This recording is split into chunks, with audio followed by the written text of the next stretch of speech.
Okay, so what's an automatic deal breaker for y'all? Soon as you find out, cut off. No ifs, ands, or buts about it. For me, it's people who don't know how to communicate. And when I say that, I don't mean like I expect somebody to, answer my text or call me right back, because life. But if I'm always one initiating the conversation, it takes you days and hours upon hours to get back with me, that's a problem. Because to me, that says communicating with me or talking to me is not important to you. Then it's no longer going to be important to me. Regardless of what your intentions are or are not, if you playing a game because you've been listening to these male dating coaches, or maybe you got some shit going on. Either way, it's not going to work for me. So, blocked. What is a dating deal breaker for you? If they're still best friends with their ex. That right there is one of my biggest dating deal breakers. Being cordial with exes, totally fine. It's good to end things on a good note. You're still sleeping with your ex on occasion. They're still cooking you dinner every night. You're still going out to clubs and on dates with them. Y'all are together. You just don't want to say it. And I call it queer incest, where lesbians are best friends with their ex, who's their ex's best friend's ex. Like, why drag other people into that drama when y'all are just clearly not done with each other? I don't have the time, patience, or energy to have to impress some woman's ex because the ex's opinion is going to matter to her more than anyone's opinion of me. Like, I just feel like I'm way past those kind of games. I'm not going to kiss your ex's ass for you to want to date me. Because of course your ex isn't going to think I'm good enough for you because she thinks she's the only one good enough for you. Duh. So big no on the bestie exes for me. What is your number one deal breaker on a first date? If they try to kill me, I will not go on a second date with them. It is a deal breaker. Okay, so what's an automatic deal breaker for y'all? Soon as you find out, cut off. No ifs, ands, or buts about it. Automatic deal breakers. I have actually a full list. Let me see. If a girl ever contacts me for you, that's a deal breaker. You need to handle your business. Nobody should ever contact me for you. Fight your own fights, boo. I'm not here for that. If you don't call me on time, so if a guy says, yo, I'm going to call or text you at this time, or if they say like they're going to call and end up texting you the next day, boom, you blocked. Broken words, broken promises, any lie. I don't care if it's a white lie, little lie, because if you're lying about the petty stuff, what else you gonna lie about later? Let's see. If you got too many women on your social media that you just liking every single woman that's half dressed, I don't need an explanation. Good luck with that.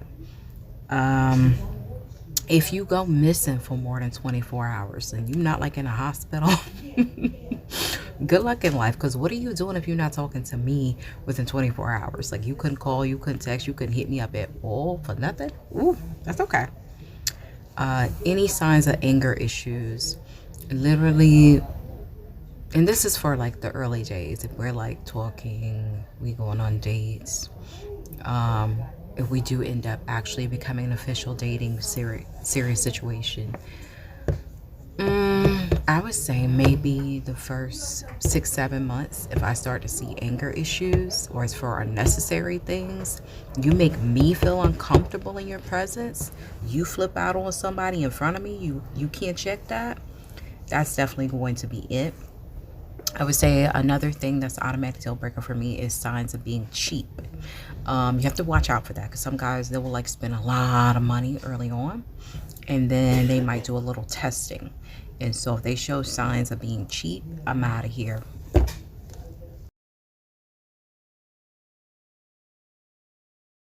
Tell me, what is your relationship deal breaker? You're in love with someone so much, but if they had this, it wouldn't happen. I'll go first. Unable to buy bed sheets, or don't own bed sheets, or have the duvet cover with the buttons at the top and not at the bottom. Even worse, no bed sheet and all you're feeling is the mattress and the buttons on the mattress. No thank you.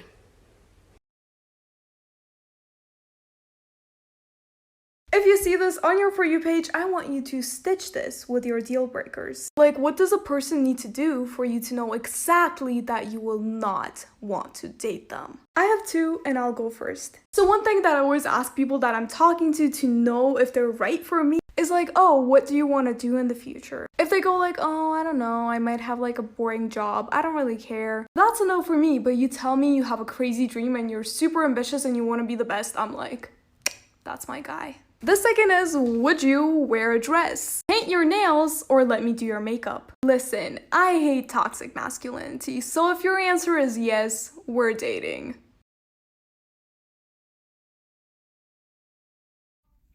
Stitch this and tell me, what is an immediate red flag?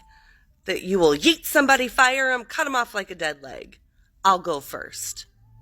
Are you rude to your server? Because if you are, you're out of here.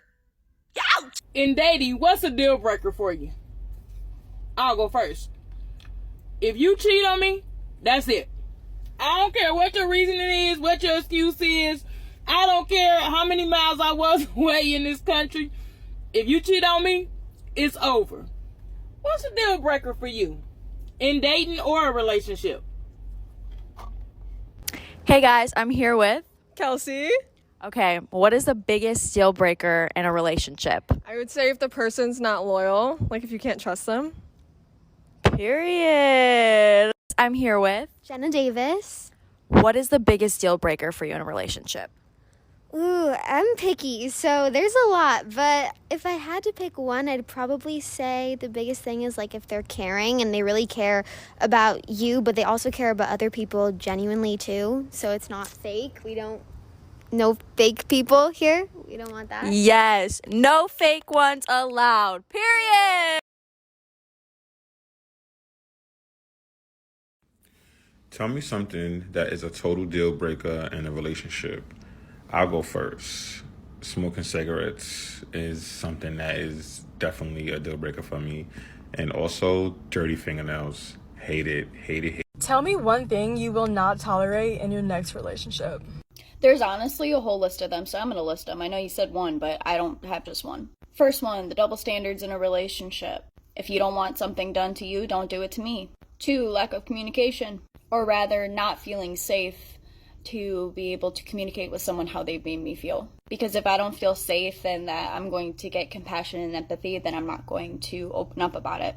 3, not having patience or understanding in the relationship. I have endless amounts of patience, and I'm a pretty understanding person. So when that is not being reciprocated, then it becomes a real problem. Especially because I do have anxiety, so sometimes, yeah, I act irrational and I act a little crazy. 4, nonchalantness in a relationship. If you're acting all nonchalant and that you could give a shit less about how I feel or how you've made me feel or what's going on with me, then I'm moving on. There's no point. Effort is attractive. You have to actively show me you care. Tell me one thing you will not tolerate in your next relationship. So I had to write it down in my notes app because there's quite a few. The first thing, bare minimum. I will not accept bare minimum. I will not applaud a fish for swimming. I'm not gonna stroke your ego if you're not doing things up to my standard, up to what I deserve, then I'm not gonna accept it. The next being manipulation, whether that be mental or emotional. No, I'm not gonna accept it. If you don't stand by what I said or what I do, tell me. Don't try and change me and try and make me do it your way or anything like that. Inconsistency, I hate it. It's not gonna happen. I'm so sorry. Stay consistent. If there's something wrong, tell me. Don't just ghost. Lack of affection. My love language is physical touch and quality time. You need to do it. Lack of emotional intelligence. That just speaks for itself. No, it's not gonna happen.